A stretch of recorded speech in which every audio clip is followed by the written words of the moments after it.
दादा भगवान हर बात में सजग थे।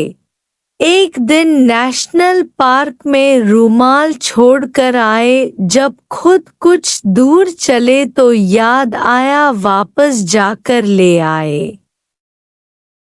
कोई तो कहेगा ब्रह्मज्ञानी को क्यों परवाह है, पर हर कर्म में सजग थे, ऐसे ही क्यों चीजें गवाएं।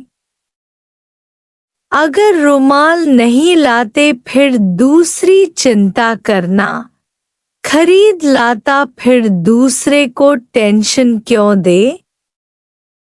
अपने को मोड़ना। दादा भगवान से किसी ने पूछा आप कैसे रहते हैं हमें, तो शब्द आवाज सब सुनाई देता है। दादा भगवान ने कहा असंग होकर रहो, दुनिया को नहीं बदलो, अपने को बदलो। अपनी बात सुनाई कमरे में कोई बात करता है तो मुझे द्वैत की बात पसंद नहीं है। मैं दूसरी तरफ मुंह करके सो जाता हूँ।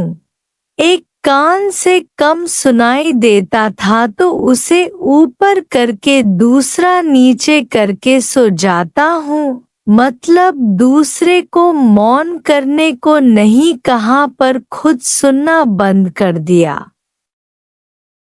एक बार किसी ने कहा शादी में रिकॉर्ड बजते हैं, नींद नहीं आती है। दादा भगवान ने कहा उनका तो कभी 2 दिन आता है खुशी करने का, तुम तो रोज नींद करते हो, उनको खुशी पूरी करने दो। भगवान दादा शरीर को अपना नहीं समझते थे, जैसे भक्तों ने ले लिया हो। भक्त जिस समय भगवान को कहते उठोगे उठ जाते।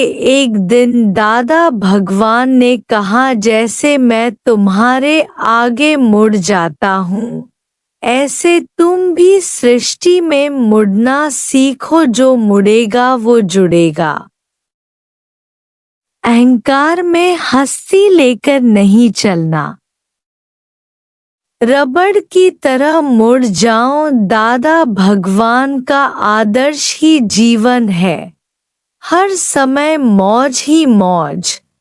दादा भगवान कभी कभी अपनी जीवन लीला भक्तों के कहने पर सुनाते थे तो बड़े ही आनंद से कहते कि मैंने जीवन में मजे ही मजे किए हैं।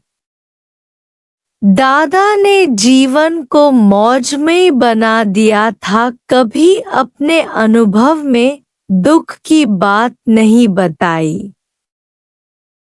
हर वक्त मौज की ही बातें बताते।